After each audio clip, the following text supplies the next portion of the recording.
Magandang buhay! Ako nga pala si Bungangerang High Blood. Tara, samahan ninyo ako sa aking kwento. Sisimulan ko sa kaarawan ng dalawang anak ko. Kaya ano pa hinihintay nyo? Tara na!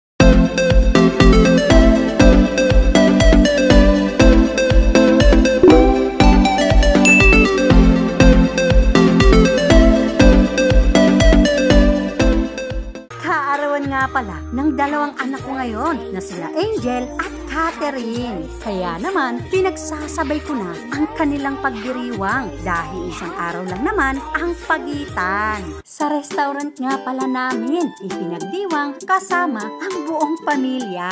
Dahil mas masaya ang salo-salo kung kasama mo ang mahal mo sa buhay. Mas lalong naging masaya ang kaarawan ng mga anak ko dahil ang Naling's Mini Donuts ay nagpadala ng kanilang products, ang Mini Donuts. Tuwang-tuwa ang mga anak ko dahil sa iba't ibang kulay nito at nakakainggan yung kainin. Dahil sa tingin mo pa lang ay mag-e-enjoy ka ng kagat-kagatin nito. Pwedeng-pwede rin itong pangregalo. Tamang-tama ngayong darating na Pasko. Kaya kung naghahanap ka ng pangregalo, tamang-tama ang Naling's Mini Donuts. I-type mo lang ang Naling's Mini Donut at mag-message sa page nila. O, ayan, tapos na ang kwento. Sana nag-enjoy kayo sa pakikinig sa kwento ko. At huwag kalimutan mag-subscribe, like, and share. Thanks for watching!